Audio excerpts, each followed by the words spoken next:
الرحمن الرحيم الحمد لله نحمده ونستعينه ونستغفره ونؤمن به ونتوكل عليه ونعوذ بالله من شرور أنفسنا ومن سيئات أعمالنا من يهده الله فلا مضل له ومن يضلله فلا هادي له ونشهد أن لا إله إلا الله وحده لا شريك له ونشهد أن سيدنا ومولانا محمدا عبده ورسوله صلى الله عليه وعلى آله وأصحابه وبارك وسلم تسليما كثيرا كثيرا أما بعد فأعوذ بالله من الشيطان الرجيم بسم الله الرحمن الرحيم يا أيها الذين آمنوا ادخلوا في السلم كافة ولا تتبعوا خطوات الشيطان قال النبي صلى الله عليه وسلم لا يؤمن أحدكم حتى أكون أحب إليه من والده وولده والناس أجمعين أو كما قال النبي عليه الصلاة والسلام رب اشرح لي صدري ويسر لي أمري واحلل عقدة من لساني يفقهوا قولي اللهم صل على سيدنا مولانا محمد في أول كلامنا اللهم صل على سيدنا مولانا محمد في أوسط كلامنا اللهم صل على سيدنا مولانا محمد في آخر كلامنا. قابل قدر اسلامی خواتین، اللہ تبارک تعالی نے جو شریعت نبی کریم صلی اللہ علیہ وسلم پر نازل فرمائی اور جو اپنا کلام قرآن شریف کو نازل فرمایا، اس وقت سے لے کر آج تک اس سے بہت ساری باطل کی طاقتیں ٹکراتی رہیں. اللہ تبارک تعالی نے حق کا بول بالا فرمایا اور باطل کا منہ کالا فرمایا. قرآن شریف وہی ہے، نبی کریم صلی اللہ علیہ وسلم کی روایتیں حدیثیں وہی ہیں، شریعت وہی ہے. حالانکہ آج بھی اس کو بگاڑنے کے لیے اور اس میں رد و بدل کرنے کے لیے باطل اور جھوٹی طاقتیں ایڑی چوٹی کا زور لگا رہی ہیں، لیکن اللہ تبارک تعالیٰ اس کی حفاظت کا ذمہ اپنے اوپر لے رکھا ہے. اِنَّا نَحْنُ نَزَّلْنَا الذِّكْرَ وَإِنَّا لَهُ لَحَافِظُونَ. ہم نے کلام پاک کو، شریعت کو نازل کیا اور ہم ہی اس کی حفاظت کرنے والے ہیں. آپ دیکھیے، جب سے دنیا بنی ہے چاند اپنا کام کر رہا ہے، ستارے اپنا کام کر رہے ہیں، سورج اپنا کام کر رہا ہے. وہ اکتوبر کے مہینے میں 14 تاریخ کو جتنے بجے طلوع ہونا ہے اور جتنے بجے ڈوب ہونا ہے، غروب ہونا ہے، اور جتنا وقت فجر کی نماز کا ہے، ظہر کی نماز کا ہے، تہجد کی نماز کا ہے، اشراق، اوابین اور چاشت کی نماز کا ہے، وہ جب سے دنیا بنی ہے وہی وقت ہے، اس میں کوئی تبدیلی نہیں. اور اللہ تبارک تعالیٰ نے چیزوں میں جو تاثیر رکھی ہے، بعض مرتبہ پیغمبروں کے معجزوں کی وجہ سے تھوڑی بہت اللہ تعالیٰ نے اپنی قدرت کا اور پیغمبروں کے طرف سے معجزے کا اظہار فرمایا. لیکن اس کی جو تاثیر ہے وہی اب تک چلی آ رہی ہے۔ اپریل کے مہینے میں سورج کا گرم ہونا، گرمی کا موسم آنا، دسمبر جنوری کے مہینے میں سردی کا آنا، پھولوں میں خوشبو کا آنا، شہد میں مٹھاس کا آنا، انگاروں میں گرمی کا آنا، برف میں سردی کا آنا، مرد کی ذمہ داریاں مرد کے ساتھ، عورتوں کی ذمہ داریاں عورتوں کے ساتھ۔ ایسا نہیں ہوا ہے کہ کبھی کسی سال مرد کی ذمہ داری عورتوں پر آ گئی ہو اور عورتوں کی ذمہ داری فطری طور پر، نیچرل طور پر، قدرتی طور پر مردوں میں آ گئی ہو۔ بچے کو سنبھالنا، غذا دینا جو عورت کی ذمہ داری ہے وہی چلی آ رہی ہے حضرت حوا علیہ السلام سے لے کر آج تک۔ سنت اللہ التی قد خلت من قبل ولن تجد لسنت اللہ تبدیلا، یہ اللہ کی سنت ہے جو چل پڑی ہے، اے لوگوں اس کے اندر کسی قسم کا کوئی بدلاؤ اور تبدیلی تم نہیں پاؤ گے۔ تو جس طریقے سے مادی اور ظاہری چیزیں اپنا کام کر رہی ہیں، سام کا جو زہر ہے جو تھا وہ ہے، وہ رہے گا۔ بچھو کا جو ڈنک مارنا ہے وہ اپنا کام کر رہا ہے۔ اسی طریقے سے قرآن شریف کی ایک تاثیر ہے۔ یہ قرآن شریف تعویذ بنانے کے لیے اللہ نے نازل نہیں کیا، یہ قرآن شریف اللہ تبارک تعالیٰ نے قبرستان کے پاس، قبروں کے پاس تلاوت کرنے کے لیے نہیں اتارا، یہ قرآن شریف عدالتوں کے اندر اس کے اوپر ہاتھ رکھ کر جھوٹی سچی قسم کھانے کے لیے نازل نہیں فرمایا، یہ قرآن شریف میاں بیوی کے جھگڑوں میں سر پر رکھ کر، ہاتھ میں رکھ کر بات کرنے کے لیے نازل نہیں فرمایا۔ ان ھذا القرآن یہدی للتی ہی اقوم، جیسے سورج اپنا کام برابر کر رہا ہے، چاند اپنا کام برابر کر رہا ہے اور اسی حساب سے دنیا چل رہی ہے۔ 10 ذی الحجہ کو بقرعید منایا جاتا ہے، 9 ذی الحجہ کو یوم عرفہ منایا جاتا ہے، اور رمضان المبارک میں روزے رکھے جاتے ہیں۔ بالکل وہی سلسلہ جاری اور ساری اور باقی ہے، چونکہ قرآن شریف اللہ کا کلام ہے، اللہ تبارک تعالیٰ نے اس کے اندر زبردست طاقت اور قوت رکھی ہے۔ آج اگرچہ مسلمان اس کا استعمال غلط چیزوں کے لیے کر رہا ہے، لیکن اس کی اپنی ایک طاقت ہے، قوت ہے، اور اس کو اللہ کی دوسری مخلوق نے پہچانا۔ اللہ تعالیٰ نے ارشاد فرمایا اِنَّا عَرَضْنَا الْأَمَانَةَ عَلَى السَّمَاوَاتِ وَالْأَرْضِ وَالْجِبَالِ فَأَبَيْنَ أَن يَحْمِلْنَهَا وَأَشْفَقْنَ مِنْهَا وَحَمَلَهَا الْإِنسَانُ، ہم نے اسے زمین و آسمان پر پیش کیا، پہاڑوں پر پیش کیا، اس کی عظمت، اس کی جلالت، اس کی قدر و منزلت کو پہچانتے ہوئے قرآن شریف نے اس کو اپنے اوپر، اس مخلوقات نے اپنے اوپر کلام پاک کو لینے سے منع کر دیا۔ لو انزلنا هذا القرآن على جبل لرأيته خاشعا متصدعا من خشية الله، ہم ان کو پہاڑوں پر نازل کرتے تو یہ چورا چورا ہو جاتا، یہ پہاڑ ریزہ ریزہ ہو جاتے اللہ کے کلام کی عظمت سے۔ یہی وہ کلام ہے جو دلوں کے اندر ہدایت کو پیوست کرتا ہے اور ہدایت کا ذریعہ بنتا ہے۔ نبی کریم صلی اللہ علیہ وسلم کے دور اطہر کے اندر کلام پاک جو اسلام مسلمان دشمن تھے وہ بھی اس کی قدر و منزلت کو پہچانتے تھے۔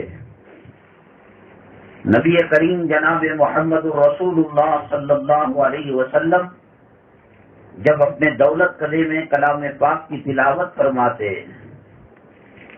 ابو جہل، ابو سفیان اور ان کا ایک ساتھی رسول پاک صلی اللہ علیہ وسلم کے دولت قلعے پر آ کر چپکے سے کلام پاک کو سنا کرتے تھے. کافی رات تک جب تلاوت ہوتی اس سے یہ لطف اندوز ہوتے، اور جب جانے لگتے تو کبھی آپس میں ٹکرا جاتے.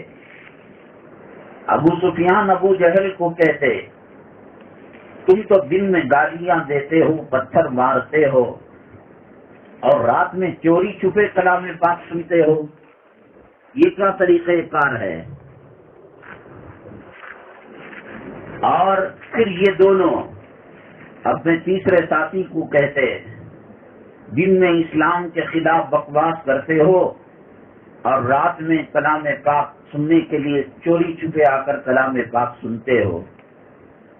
تو یہ لوگ کہتے ہیں ہاں بھائی، اللہ کا کلام ہی ایسا ہے، رسول پاک صلی اللہ علیہ وسلم کے زبان مبارک سے جب نکلتا ہے تو اور اس کے اندر روحانیت بڑھ جاتی ہے، لطف بڑھ جاتا ہے، لذت بڑھ جاتی ہے.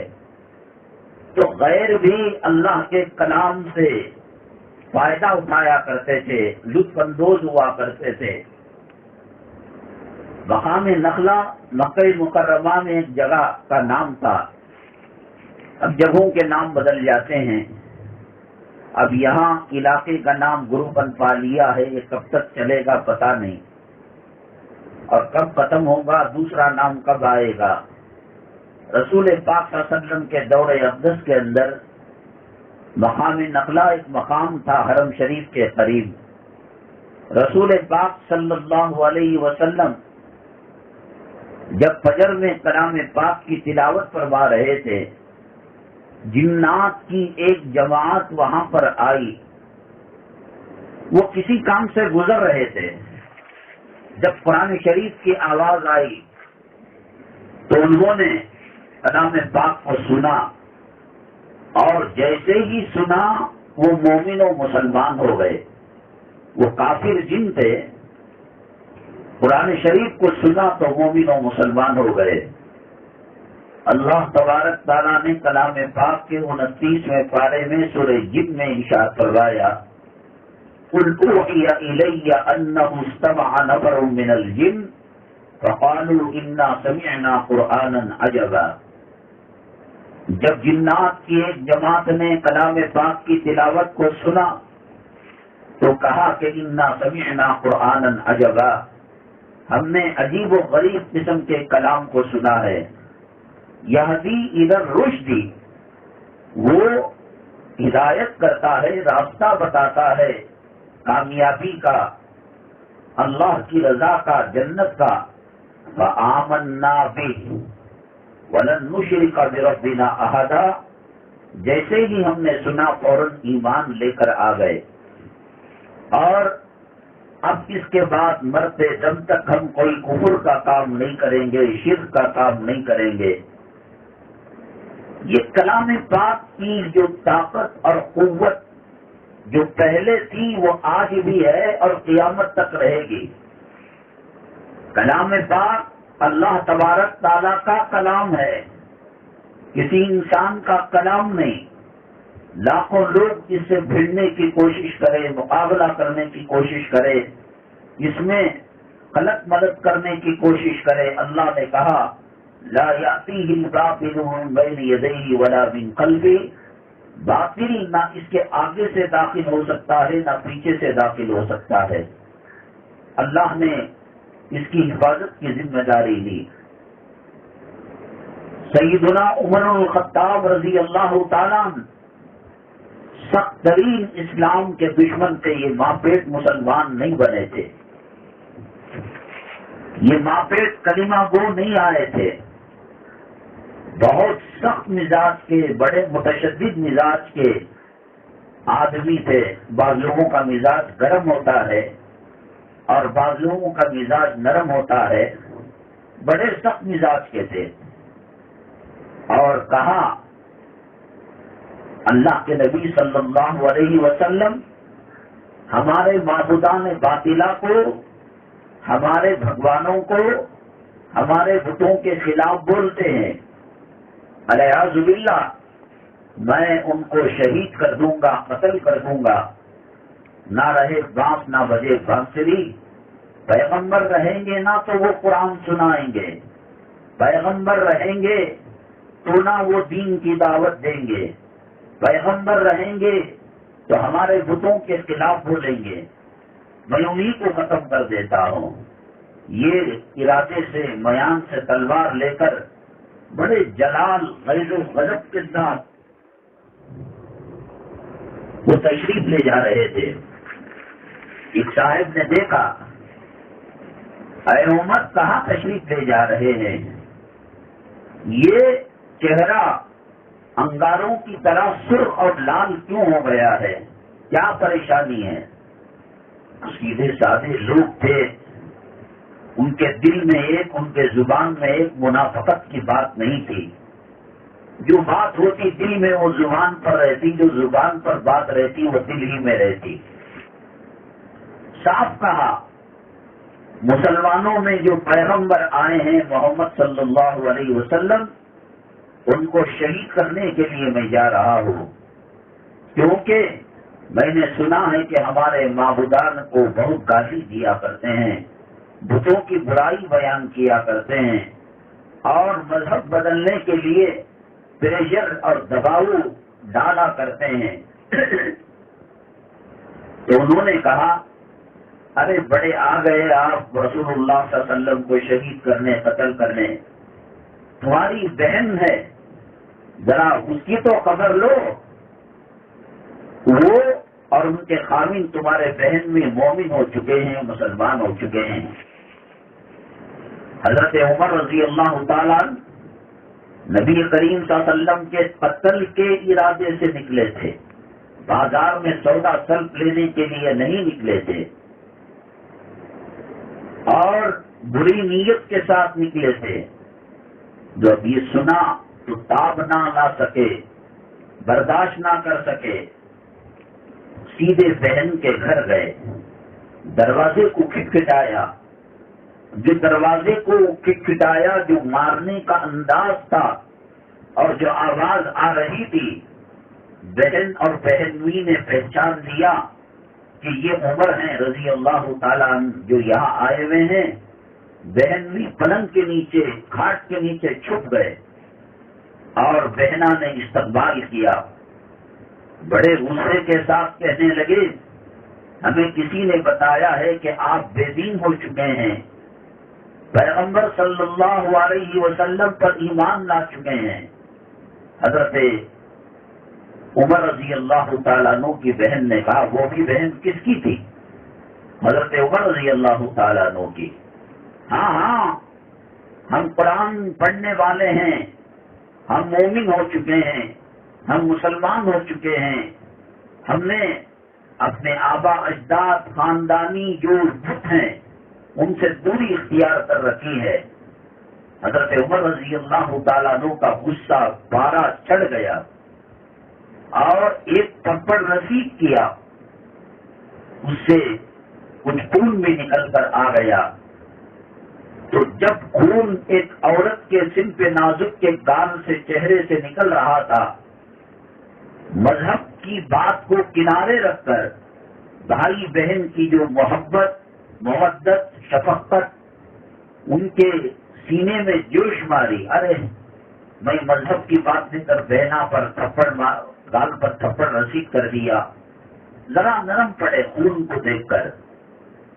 کہا کہ چلو دکھاؤ تو صحیح، کون سا کلام پڑھ رہے تھے؟ وہ قرآن کیا ہے کہ تم استقامت کا پہاڑ بنی ہوئی تھی اور میرے تشدد کو اور میرے مارنے کو بھی برداشت کر لیا۔ انہوں نے کہا، اے عمر آپ ناپاک ہیں، کافر ہیں، مشرک ہیں، نجس ہیں، یہ اللہ کا کلام ہے، ناپاک انسان چھو نہیں سکتا، لا یمسہ الا المطہرون، پاکیزہ لوگ ہی اس کو ہاتھ لگا سکتے ہیں۔ حضرت عمر رضی اللہ تعالیٰ عنہ نے غسل کیا اور اس کے بعد سورہ طٰہٰ کی آیتیں، اب بہنوی صاحب نے دیکھا کہ پارا گر چکا ہے اور غصہ مٹ چکا ہے اور غصہ ٹھنڈا ہو چکا ہے، تو حضرت جو آپ کے بہنوی تھے وہ باہر نکل آئے، سورہ طٰہٰ کی آیتیں تلاوت کرنے لگے، اننی انا اللہ لا الہ الا انا فاعبدنی واقم الصلاۃ لذکری۔ یہ آیت پر جب پہنچے، میں ہی اللہ ہوں، میری عبادت کرو اور میری یاد کے لیے تم جو ہے نماز کو قائم کرو۔ حضرت عمر رضی اللہ تعالیٰ عنہ نے جب یہ سنا، قط بت کرو بت کرو، کیفیت بدل چکی تھی۔ اس کے بعد آپ نے خواہش ظاہر کی کہ آپ مومن ہو جائیں گے، مسلمان ہو جائیں گے، تو پتہ پوچھا رسول پاک صلی اللہ علیہ وسلم کا، انہوں نے کہا کہ جائیے وہاں پر موجود ہیں۔ وہاں خیمے میں حضرت ابو بکر صدیق رضی اللہ تعالیٰ رسول پاک صلی اللہ علیہ وسلم کے سچے پکے عاشق تھے، ضروری کاموں کو چھوڑ کر ہر ہمیشہ حضرت رسول پاک صلی اللہ علیہ وسلم کے ساتھ رہا کرتے تھے۔ ہر چھوٹی خدمت، ہر بڑی خدمت آپ دل لگا کر کیا کرتے تھے، اتنا چاہتے اتنا چاہتے اتنا چاہتے کہ کوئی حد نہیں۔ نبی کریم صلی اللہ علیہ وسلم نے فرمایا، حبب الی من دنیاکم ثلاث، مجھے تمہاری دنیا کی 3 چیزیں پسند ہیں، ایک خوشبو پسند ہے، نیک عورت پسند ہے، وقرۃ عینی فی الصلاۃ، اور میری آنکھوں کی ٹھنڈک نماز ہے۔ تو حضرت ابو بکر صدیق رضی اللہ تعالیٰ عنہ نے فرمایا، اے اللہ کے نبی صلی اللہ علیہ وسلم، مجھے بھی 3 چیزیں پسند ہیں، ایک میں آپ کے چہرے کو دیکھتا رہوں، جنت کو دیکھنے سے وہ لطف نہیں ملتا ہوگا، وہ مزہ نہیں آتا ہوگا جو آقا دو عالم صلی اللہ علیہ وسلم کے صحابہ رسول پاک صلی اللہ علیہ وسلم سے محبت کیا کرتے تھے۔ آپ سفر میں بھی چلے جاتے، صحابہ کرام آ کر رسول پاک صلی اللہ علیہ وسلم کی دہلیز کے پاس بیٹھ کر آپ کے حجرے کو، آپ کے کمرے کو ٹکٹکی باندھ کر دیکھنے لگتے، ان کے آنکھوں کو ٹھنڈک ہوتی اور ان کے دل کو راحت ملتی۔ رسول پاک صلی اللہ علیہ وسلم کا وصال مبارک ہوا، ایک صحابی کھیت کے اندر تھے، انہوں نے کہا، اے اللہ، یہ آنکھیں تھیں رسول پاک صلی اللہ علیہ وسلم کو دیکھ کر دل میں راحت پانے کے لیے اور آنکھوں کو ٹھنڈا کرنے کے لیے آقا کا دیدار ہوا کرتا تھا، اب چلے گئے، اے اللہ میں آنکھیں لے کر کیا کروں، آپ میری دیکھنے کی طاقت کو، بصارت کو چھین لیجیے۔ بہت بہت چاہا کرتے تھے۔ دنیا میں کوئی عاشق اپنے معشوق سے کیا محبت کرے گا؟ یہ لیلا مجنوں کے فسانے، یہ شیریں فرحات کے قصے، یہ محبوبات کے داستانیں صحابہ کرام کے عشق رسول صلی اللہ علیہ وسلم کے سامنے بیکار ہے۔ ان میں سب سے زیادہ حضرت ابو بکر صدیق رضی اللہ تعالیٰ عنہ بہت ٹوٹ کر اپنی جان سے زیادہ آقا دو عالم صلی اللہ علیہ وسلم سے محبت کیا کرتے تھے، پیار کیا کرتے تھے۔ جب آپ نے فرمایا کہ 3 چیزیں مجھے پسند ہیں، تو اس میں سے آپ نے اس کے جواب میں فرمایا، مجھے بھی 3 چیزیں پسند ہیں، اور کیا؟ آپ کے چہرے کو دیکھتا رہوں، دیکھتا رہوں، دیکھتا رہوں، میرا مال آپ کے قدموں میں گر جائے اور میری بیٹی آپ کے گھر کی زینت بن جائے، یعنی میری بیٹی سے آپ نکاح کر لیں۔ مانگا اور طلب کیا اور اپنے لیے پسند کیا، یہ تینوں چیزیں رسول پاک صلی اللہ علیہ وسلم کے ساتھ محبت کی اور عقیدت کی اور قربانی کی دلیل ہے. اتنا چاہتے تھے. ایک مرتبہ آپ نے فرمایا بڑے غمگین بیٹھے ہوئے تھے, دکھی بیٹھے ہوئے تھے. کہا کہ میرا مال میں خرچ کرنا چاہتا ہوں, آقا کو دینا چاہتا ہوں, لیکن وہ کہا جاتا ہے کہ الید العلیٰ خیر من ید السفلی, اوپر کا ہاتھ بہتر ہوتا ہے نیچے کے ہاتھ سے. دینے والا ہاتھ بڑا ہوتا ہے اور لینے والا ہاتھ چھوٹا ہوتا ہے. یہ محاورہ تھا. کہا کہ میں جب مال دوں گا تو دینے والا ہاتھ ہوگا, میں کیسے آقا دو عالم صلی اللہ علیہ وسلم کے ہاتھوں کو نیچے کر سکتا ہوں. خرچ بھی کرنا چاہتے ہیں اور بے ادبی بھی برداشت نہیں اور گستاخی بھی برداشت نہیں ہے.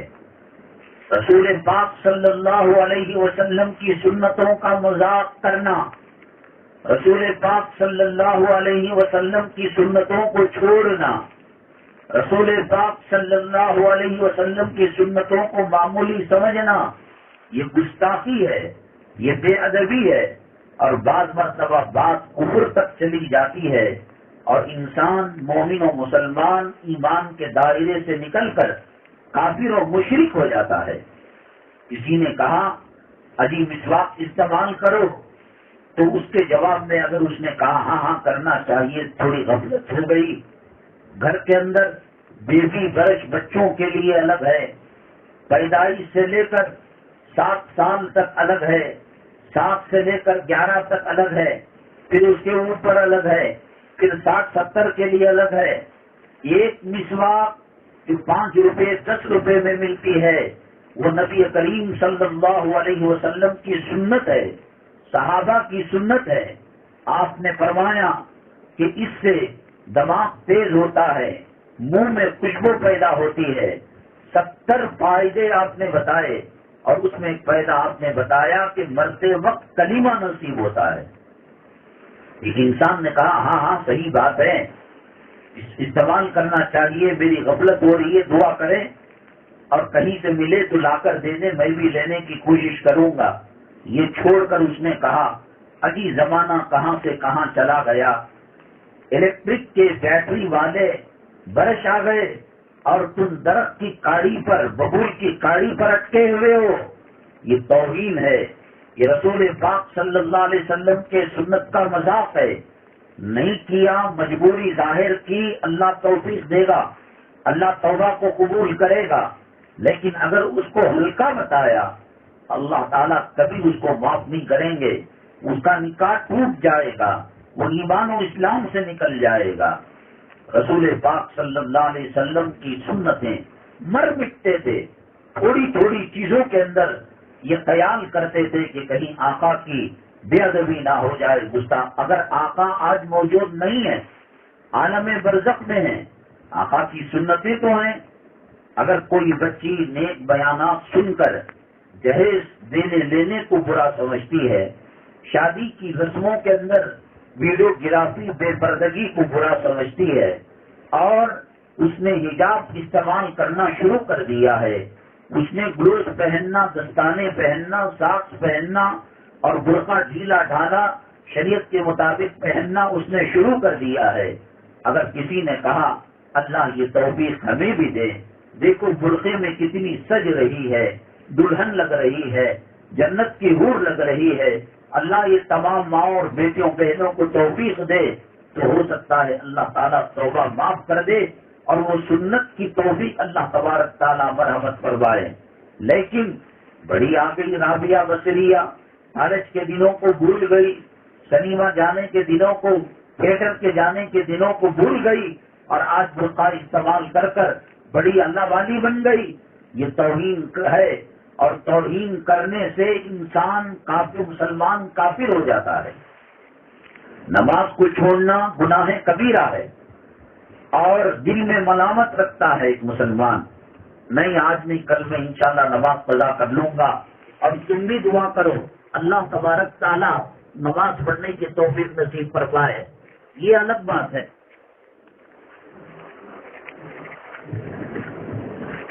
لیکن اس نے کہا کون نماز پڑھ کو کیا پا لیا؟ کیا مسلمانوں کو مارنے نہیں کیا؟ ان کے عبادت گاہوں کو چھینے نہیں کیا؟ انہیں کون سا نماز پڑھ کو کروڑ پتی بن گیا، لکھپتی بن گیا؟ یہ توہین کسی بھی چیز کی کرنا یہ انسان کو، مسلمان کو دین سے خارج کر دیتا ہے۔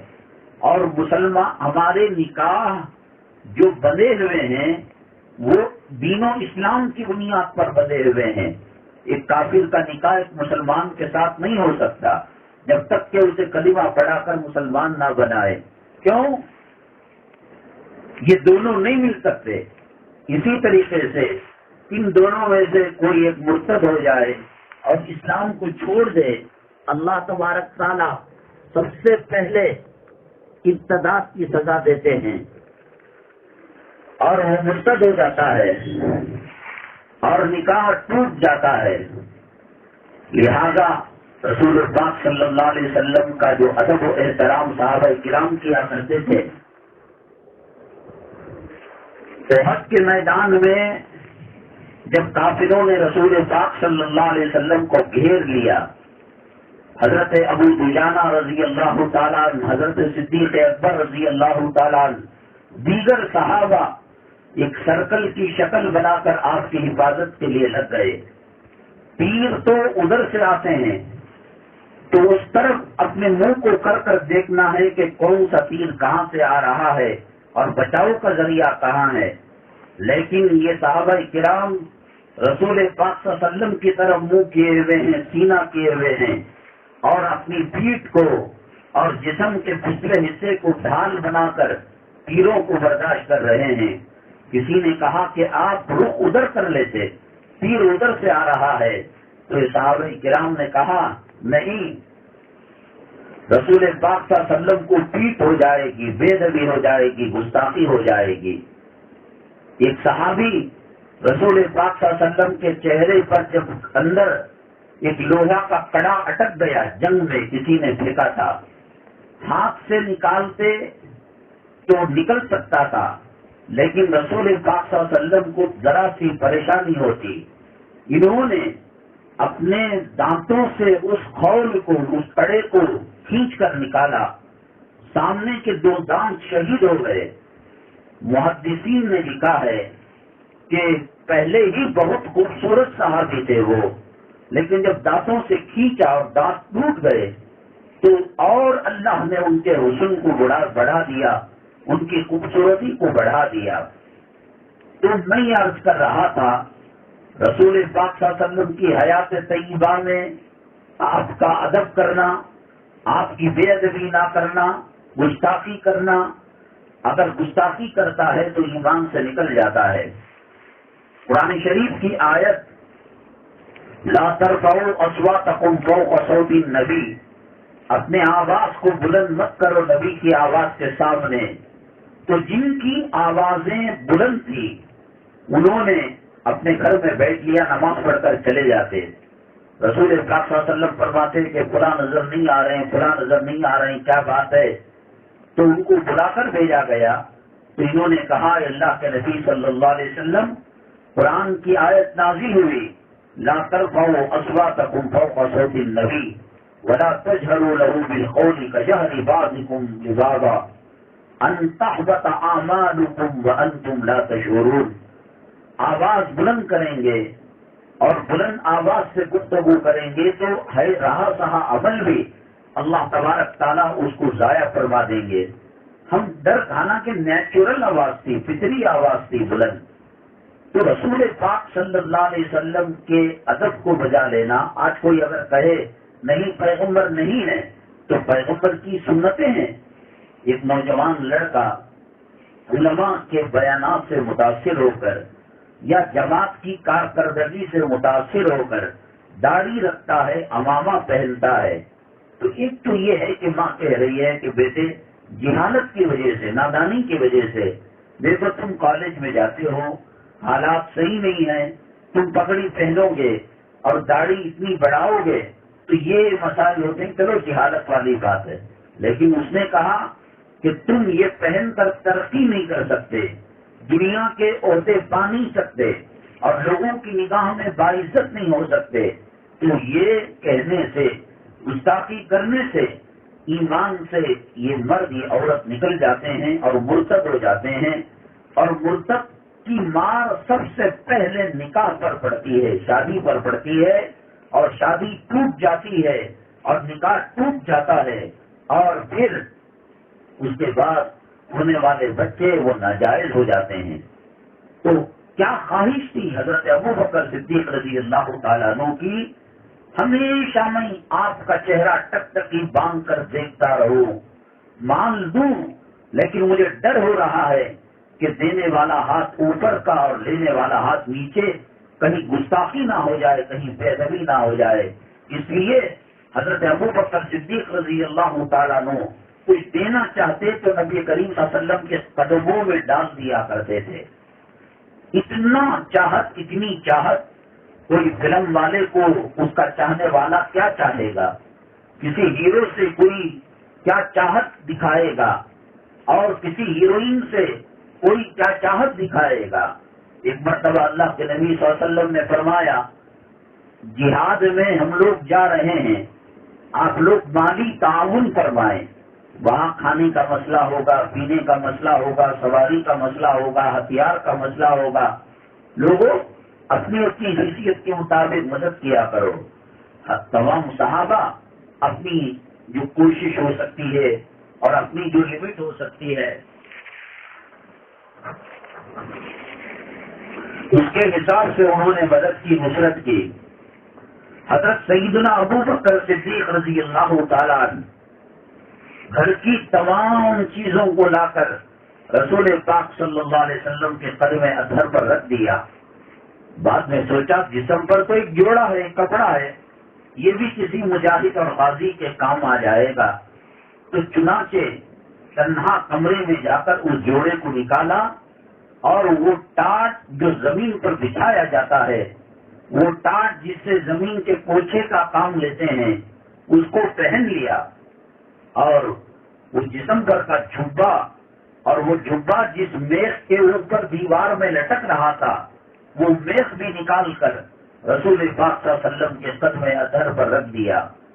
اللہ کے نبی صلی اللہ علیہ وسلم نے جب دیکھا یہ حالت تو بہت خوش ہوئے اور دعا دی. اتنے میں جبریل علیہ السلام آئے اور جو لباس ابو بکر صدیق رضی اللہ تعالیٰ عنہ پہن کر آئے، ٹاٹ کا وہی لباس پہن کر آئے، اور ان کے ساتھ 70,000 فرشتے ٹاٹ کا جوڑا پہن کر آئے.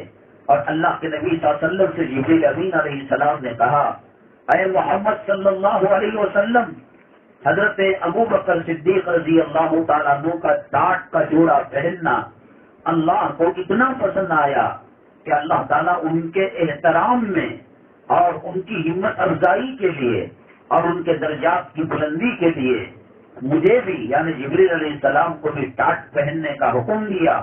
اور 70,000 فرشتے بھی ٹاٹ پہن کر آئے ہیں، اور اللہ اپنا سلام حضرت ابو بکر صدیق کو سناتا ہے. کتنا چاہنے والے تھے. آج اگر پیغمبر صلی اللہ علیہ وسلم نہیں ہے تو ان کی دی ہوئی شرم و حیا کی چادر تو ہے، مسواک تو ہے، وضو کا لوٹا تو ہے، دوپٹہ تو ہے، شرم و حیا کی عصمت اور عفت اور پاک دامنی کی چادر تو ہے. رات میں جو ہے مسواک کرنا اور سرما لگانا کوئی یہ سوچ کر کے میرے محبوب صلی اللہ علیہ وسلم کی ادا ہے، اللہ تعالیٰ کتنا اجر اس کو مرحمت فرمائے گا اور کتنا ثواب اس کو مرحمت فرمائے گا. کہا بھی تو کیا کہا، میں آپ کے چہرے کو ٹکٹکی باندھ کر دیکھتا رہوں، میرا مال سارا آپ کے قدموں پر قربان کر دوں، میرے گھر کی بچی آپ کے حرم کی زینت بن جائے. سب چیزیں رسول پاک صلی اللہ علیہ وسلم کی محبت کی. اتنا چاہتے اللہ کے نبی صلی اللہ علیہ وسلم نے فرمایا، اے ابو بکر، ساری دنیا کے لوگوں کے احسان کا بدلہ میں نے چکا دیا ہے. تم نے میرے ساتھ وہ معاملہ کیا ہے کہ قیامت کے دن اللہ سے کہہ کر تمہارے احسان کا بدلہ چکاؤں گا. میری ماں اور بہنیں، ہماری زندگی کے اندر خوشحالی لانا ہے، ہماری زندگی کے اندر سکون لانا ہے، ہماری زندگی کے اندر اطمینان لانا ہے ہماری زندگی کے اندر راحت لانا ہے تو وہ فلمی طریقوں سے اور فلم کے راستے سے، ٹی وی کے ناٹکوں کے راستے سے اور ڈراموں کے راستے سے، مال کے راستے سے، دولت کے راستے سے، روپیوں پیسوں کے راستے سے، پراپرٹی کے راستے سے، سونے چاندی کے زیورات کے راستے سے، قیمتی سواریوں کے راستے سے، قیمتی کپڑے لتوں کے راستے سے نہیں آ سکتے۔ ہارون کتنی پریشانی کی زندگی گزارتا تھا، کتنا خزانے کا مالک تھا۔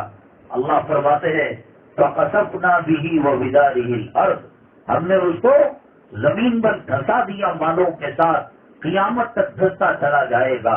پھر جب زمینیں ختم ہوں گی اوپر لایا جائے گا اور پھر زمین کے اندر اس کو دھسایا جائے گا۔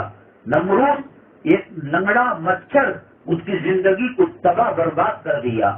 ابرہا اس کے لشکر کو ایک مٹھی برابر ابابیل چڑیا آج بھی عصر کے بعد سے لے کر مغرب تک کم و بیش اللہ کے کعبے کا طواف کرتی ہیں ابابیل۔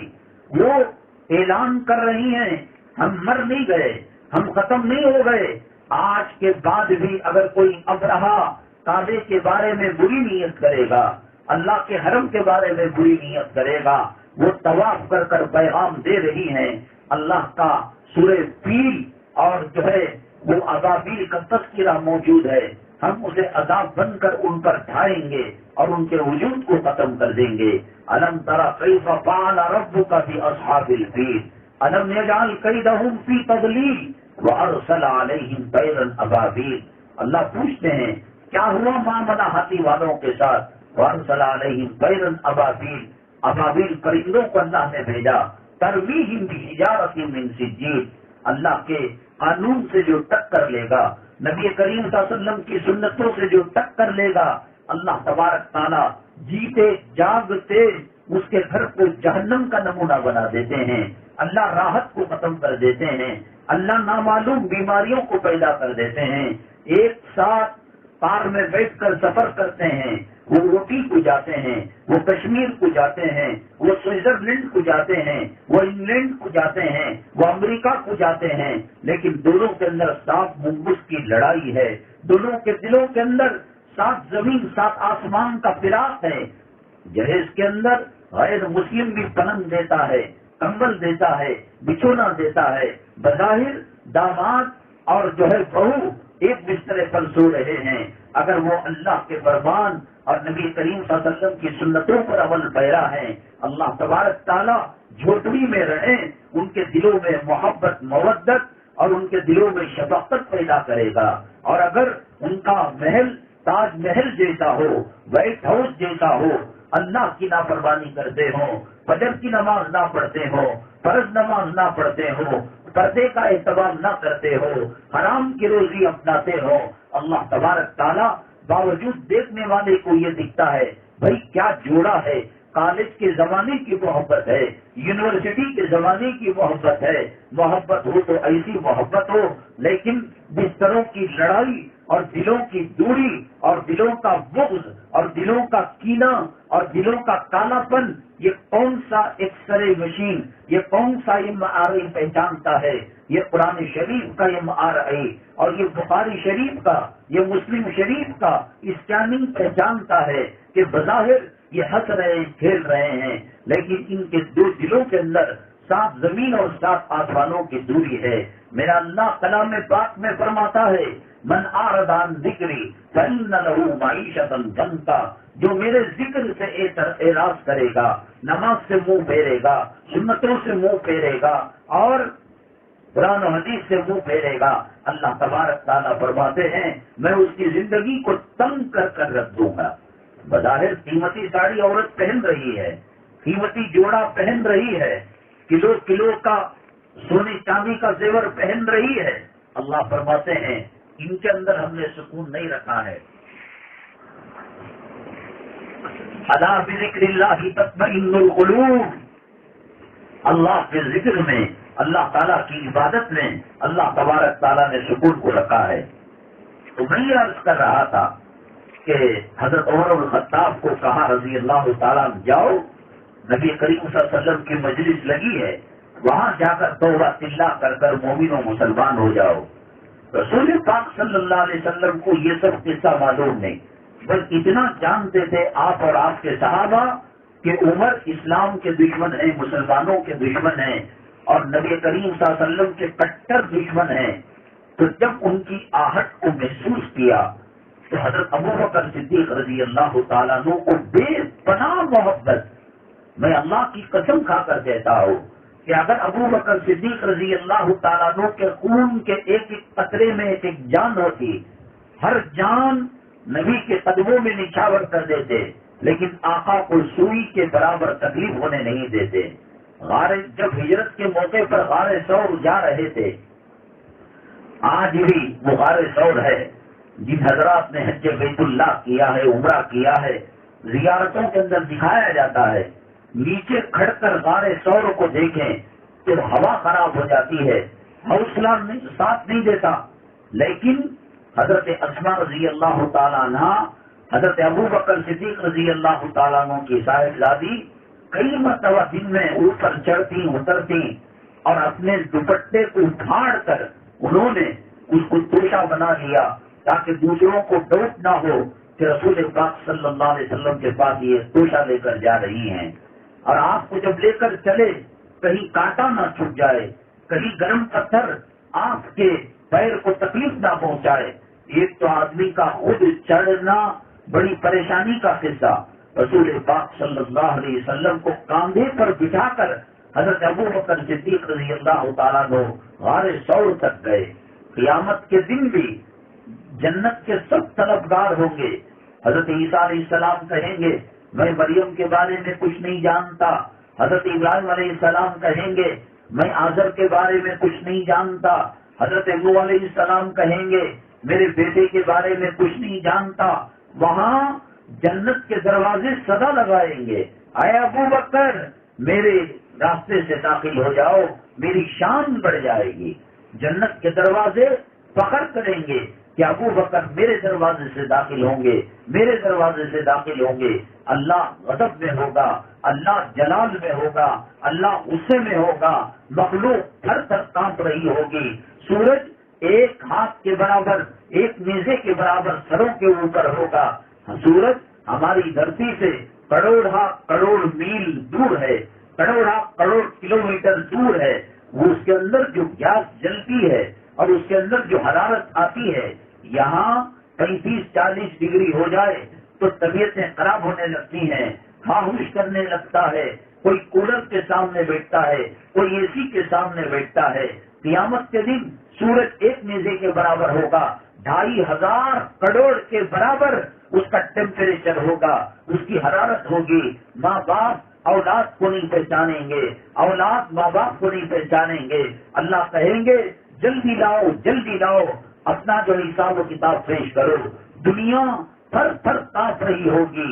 آدم علیہ السلام سے لے کر حضرت اسرافیل علیہ السلام کے سور تک جتنی نسل انسانی آئی، اس میں کتنے پیغمبر، کتنے رسول، کتنے ولی، کتنے قطب، کتنے ابدال اور کتنے غوث اور کتنے جو ہے صلحاء اور شہداء ہوں گے، سب تھر تھر کانپ رہے ہوں گے۔ کس کی ہمت ہوگی اللہ کے دربار میں نام اعمال کو پیش کرے؟ پیغمبر نفسی نفسی کے عالم میں ہوں گے۔ یہ 4 دن کی زندگی کفن کی چمنی کے ساتھ ختم ہو جائے گی۔ یہ 4 دن کی زندگی محلوں سے جنازہ نکلے گا، اپارٹمنٹ سے جنازہ نکلے گا، جھوپڑی سے جنازہ نکلے گا۔ اور آپ نے فلسطین کی صورتحال دیکھی، فلک بوش عمارتیں جو صبح کروڑ پتی تھے، رات میں ان کی عمارت زمین بوس ہو گئی۔ یہ زمین کو فنا ہونا ہے، یہ سورج کو بے نور ہونا ہے، یہ چاند ٹکڑا ہونا ہے، یہ جو ہے روئی کے کان کی طرح یہ پہاڑوں کو ہوا کے اندر اڑنا ہے، اور یہ زمین کو زلزلے کا شکار ہونا ہے، یہ سمندر کو آگ لگنا ہے۔ اذا الشمس كورت واذا النجوم انكدرت واذا الجبال سيرت واذا العشار عطلت۔ کتنے دن سہاگن کے کپڑے پہنو گے اور کون سی امپورٹڈ کار کے اندر سفر کرو گے؟ صاحب یہ GSM کار ہے، یہ فلاں کار ہے، یہ اتنے کروڑ کی ہے، لیکن جب آخری جو سواری ہوگی وہ سواری جنازے کی سواری ہوگی، ریمان کا کپڑا ہے، فارین کا جوڑا ہے، سعودی سے عمرے میں لائے تھے، حج میں لے کر آئے تھے، سب کو چھین کر کاٹ کر قینچی سے الگ کر کفن کی زندگی چندی میں لپیٹ دیا جائے گا، اور وہ جنازہ جس کی چندے کے لیے روڈ میں کھڑے ہونے والا فقیر 1 روپیہ چندے میں دان کیا ہوگا، وہ زمین جس کو کسی نے وقف کیا ہوگا کہ مومنوں کے، مسلمانوں کے اموات کے قبرستان بنایا ہوگا، یہاں سیٹ صاحب کے گھر کے بازو ہمارا گھر ہے، بی ڈی اے کے اندر ہے، اپارٹمنٹ کے اندر ہے، کارپوریشن کے اندر ہے، سلم کے اندر ہے، لیکن وہاں قبرستان کے اندر ایک فقیر کی قبر کے بازو بادشاہ کی قبر ہے، ایک بھیک مانگنے والے کی قبر کے نیچے لیلا کی قبر ہے، مجنون کی قبر ہے، دنیا کی 60 سالہ 70 سالہ زندگی کے اندر خون چھنتا تھا، یہ میری عمارت ہے، یہ میری بلڈنگ ہے، یہ میرا گھر ہے، اس کے لیے مقدمہ کولار کے اندر چند اینٹ زمین کے لیے قتل ہو گیا، مرڈر ہو گیا، انسان ہوس کا اتنا پجاری ہوا، دولت کا اتنا پجاری ہوا کہ آج سے 15 سال پہلے میسور روڈ کی اسکراپ کی دکان کے اندر ایک ہندو گیا، کہا کہ المونیم کا کوئی مال چاہیے، وہ تو جو ذرا سخت ضرورت ہے، تو اس مسلمان نے جنازے کو دکھایا اور کہا کہ یہ جو ہے مال فریش مال ہے، وہ کہیں سے چرا کر بجے سے لے کر آیا تھا، آج کفن کو، آج جنازوں کو، آج گنبدوں کو، آج قبروں کا سودا کر رہا ہے انسان، ہزاروں سال قبروں کے اندر سونا ہے، 2,500 کروڑ کے ٹیمپریچر کے دھوپ کے نیچے اور جو ہے شعاؤں کے نیچے قیامت کے دن اللہ کے حساب کا سامنا کرنا ہے۔ حضرت رسول پاک صلی اللہ علیہ وسلم فرمائیں گے، ابو بکر اپنا نام اعمال اللہ کو پیش کرو، وہ تھر تھر کانپ رہے ہوں گے، کہا کہ میری ہمت رہی، اے ابو بکر تمہارا ذکر قرآن میں آیا، اے ابو بکر تمہیں حضرت عمر الخطاب رضی اللہ تعالیٰ عنہ نے کہا میری زندگی کی ساری نیکیاں تم لے لو، میرا تہجد لے لو، میرے فرائض لے لو، میرے روزے لے لو، میرا رات کا جگنا لے لو، میری تلاوت لے لو، میرا صدقہ خیرات کرنا لے لو، اور حضرت عمر رضی اللہ تعالیٰ عنہ ایک زمین کے 3/4 حصے پر اسلام کا جھنڈا لہرا چکے تھے، حضرت عمر رضی اللہ تعالیٰ عنہ ابھی دنیا میں تھے، ان کا محل جنت کے اندر بن چکا تھا، وہ حضرت ابو بکر صدیق رضی اللہ تعالیٰ عنہ کو کہتے تھے غار ثور کی 1 رات دے دو اور میری پوری زندگی کے نامہ اعمال لے لو، وہ مقام جس کو اللہ نے کلام میں فرمایا اذ ہما فی الغار اذ یقول لصاحبہ لا تحزن ان اللہ معنا، جب ڈرنے لگے اللہ نے کہا، رسول پاک صلی اللہ علیہ وسلم نے تسلی دی ڈرو نہیں اللہ ہمارے ساتھ ہے، اور صدیق اکبر کو جب پیاس لگی، سوچ لگی پانی کی، اللہ کے نبی صلی اللہ علیہ وسلم نے کہا غار ثور میں جاؤ، اس کے انٹرنس کے اندر پانی کا ذخیرہ موجود ہے، ابو بکر صدیق رضی اللہ تعالیٰ عنہ نے کہا اے میرے آقا میرے محبوب ہم وہیں سے تو ہو کر آئے ہیں، آپ کو یہاں پر لے کر آئے ہیں، ہم نے نہیں دیکھا، کہاں جاؤ دیکھو تو صحیح۔ جب ابو بکر صدیق رضی اللہ تعالیٰ عنہ پیاس کی شدت کو ختم کرنے کے لیے، سوچ کو مٹانے کے لیے جب غار ثور کے منہ کے پاس آنے لگے، اللہ نے فرشتوں کو کہا اے فرشتوں میری عزت و جلالت کی قسم آج ابو بکر رحل ہے اور میرا محبوب قرآن بنا ہوا ہے، آج ابو بکر میرے محبوب کے لیے فدا ہو رہا ہے، وہ منہ کے پاس جانے تک، غار کے انٹرنس تک جانے تک جنت کی ایک نہر کو غار ثور کے منہ تک پہنچا دو، یہ گئے، فرشتوں کے لیے کیا پریشانی تھی، اللہ کا حکم تھا، جنت کی نہر کا کنیکشن غار ثور کے منہ پر دے دیا گیا، اور حضرت ابو بکر صدیق رضی اللہ تعالیٰ عنہ جنت کی نہر کا پانی پی کر واپس آئے۔ یہ زندگی، یہ محمد صلی اللہ علیہ وسلم سے محبت بھری زندگی، اس میں لطف ہے، اس میں مزہ ہے۔ تو کہنے کا مطلب یہ تھا کہ جو عمر قتل کرنے کے لیے جا رہے تھے، اپنی بہن سے کلام پاک کو سن کر وہ مسلمان ہو گئے، مقام نقلا میں جنات نے کلام سنا، مسلمان ہو گئے، اور اس علاقے کے 70 لوگ آئے اور رسول اللہ صلی اللہ علیہ وسلم سے کہا ہم دین سیکھنا چاہتے ہیں، آقا دو عالم صلی اللہ علیہ وسلم نے قرآن پڑھا، وہ مسلمان ہو گئے۔ عتبہ بن ربیعہ رسول پاک صلی اللہ علیہ وسلم کے پاس آیا، کٹر کافر، کٹر مشرک، نبی کا، اسلام کا دشمن، اللہ کے نبی صلی اللہ علیہ وسلم نے جب حامیم سجدہ کی تلاوت فرمائی وہ پانی پانی ہو گیا اور شرمندہ ہو گیا۔ میری ماں اور بہنیں، وہ اذان ہے، وہ نماز ہے، وہ قرآن ہے، لیکن تبدیلی کیوں نہیں ہے؟ مسجدیں کیوں خالی ہیں؟ کیوں صدقہ خیرات لوگ نہیں کر رہے ہیں؟ کیوں زکوٰۃ صحیح طریقے سے ادا نہیں کر رہے ہیں؟ یہی قرآن ہے۔ حضرت فضیل بن عیاض رحمۃ اللہ علیہ ایک بزرگ، یہ چوروں کے سردار تھے، یہ ڈاکوؤں کے سردار تھے، یہ کسی گھر میں چھاپا ڈالنا ہوتا، ڈاکہ ڈالنا ہوتا، انسپیکشن کرنے کے لیے جاتے تو یہ گھر کو گئے، وہاں اوپر ایک سوراخ تھا یا سائڈ میں روشن دانی کی کھڑکی تھی، وہاں سے کچھ بن بناہٹ کی آواز آئی، کان لگا کر سنا، الم یأنی للذین آمنوا ان تخشع قلوبهم لذکر اللہ، کیا اللہ کے بندوں کے لیے وقت نہیں آیا کہ ان کے دل اللہ کے ڈر سے، اللہ کے خوف سے کام جائے؟ حضرت فضیل ابن عیاض ڈاکوؤں کے سرپرست تھے، ڈاکوؤں کے ٹولے کے امیر تھے، لیکن جب یہ آیت انہوں نے سنی، تلوار میان سے نکالی اور کہا میں توبہ کرتا ہوں، اے چورو، اے ڈاکو، تم بھی توبہ کرو۔ ایک کلام پاک کی آیت ڈاکہ ڈالنے کی نیت سے جا کر سنے تو زندگی بدل گئی۔ سورہ طٰہٰ کی کچھ آیتیں حضرت عمر قتل نبی صلی اللہ علیہ وسلم کے ارادے سے نکلے اور وہ ایسے صحابی بنے، اللہ کے نبی صلی اللہ علیہ وسلم نے فرمایا اگر لوکان نبی بعدی لکانا عمر، اگر میرے بعد کوئی نبی بن کر آتا تو حضرت عمر نبی بن کر آتے۔ اور معراج کے اندر رسول پاک صلی اللہ علیہ وسلم نے ان کے محل کو جنت کے اندر دیکھا تو قتل کے ارادے سے گئے تھے۔ آج وہ کلام ہمارے گھروں کے اندر موجود ہے، وہ کلام پاک کی باتیں یہاں اجتماع میں اور دیگر علماء اپنی اپنی جگہوں میں اور داعی مبلغ اپنی اپنی جگہوں میں بیان کرتے ہیں۔ کیوں زندگی میں پردہ نہیں آتا؟ کیوں زندگی کے اندر شرم و حیا نہیں آتی؟ کیوں نماز کا اہتمام نہیں ہوتا؟ معلوم کہ نماز کے چھوڑنے پر کیا ہوتا ہے، حرام کے کھانے پر کیا ہوتا ہے، بے پردگی سے کیا ہوتا ہے، فضول خرچی سے کیا ہوتا ہے، گناہ کرنے سے کیا ہوتا ہے، سب کا انجام آنکھوں کے سامنے، لیکن سدھر کیوں نہیں رہے؟ اس کی بہت بڑی تفصیل ہے، انشاءاللہ اگلے ہفتے کو ہم عرض کریں گے۔